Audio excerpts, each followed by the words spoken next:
Birthday ni Melay Cantiveros ngayong Sunday, April 6, at 37 years old na siya. At dahil kaarawan niya, may pasabog si Melay. Naglabas siya ng sexy pictorial, na ang drama nga ay tuba calendar girl siya.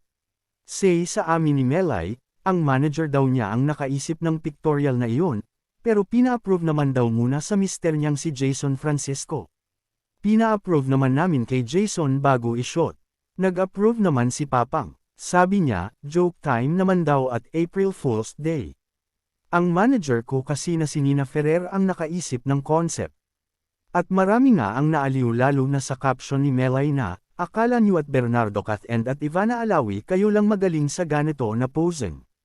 Tama ang akala niyo kayo lang lagi kasi pangit ng kalabasan ko dito ha ha ha. This is my birthday bash post, totoong bash laga makukuha ko dito.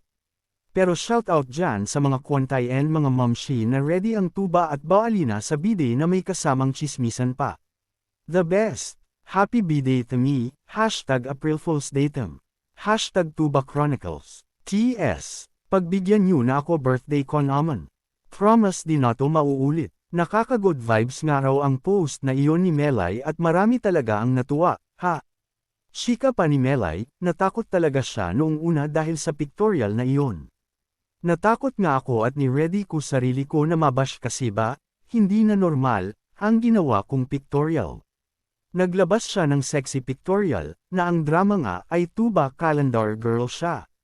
Say sa amin ni Melay, ang manager daw niya ang nakaisip ng pictorial na iyon, pero pina-approve naman daw muna sa mister niyang si Jason Francisco.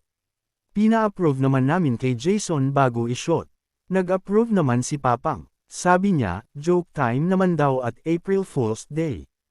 Ang manager ko kasi na si Nina Ferrer ang nakaisip ng concept. At marami nga ang naaliw lalo na sa caption ni Melay na, akala niyo at Bernardo Cat and at Ivana Alawi kayo lang magaling sa ganito na posing. Tama ang akala niyo kayo lang lagi kasi pangit ng kalabasan ko dito ha ha ha. This is my birthday bash post, totoong bash laga makukuha ko dito. Pero shoutout dyan sa mga kwantay and mga momshi na ready ang tuba at baalina sa bide na may kasamang chismisan pa. The best! Happy B-Day to me, hashtag April Fool's Day them. Hashtag Tuba Chronicles. T.S. Pagbigyan nyo na ako birthday ko naman. Promise di na to mauulit. Nakaka-good vibes nga raw ang post na iyon ni Melay at marami talaga ang natuwa, ha? Chika pa ni Melay, natakot talaga siya noong una dahil sa pictorial na iyon. Natakot nga ako at ni-ready ko sarili ko na mabash kasi ba, hindi na normal, ang ginawa kong pictorial. Ha ha ha, salamat sa happiness na reaction nila at na-happy ako na na-happy sila sa naisip ko na mas maganda na may tuba kasi tuba talaga iniinom namin sa probinsya. So ano ang birthday wish ni Melay?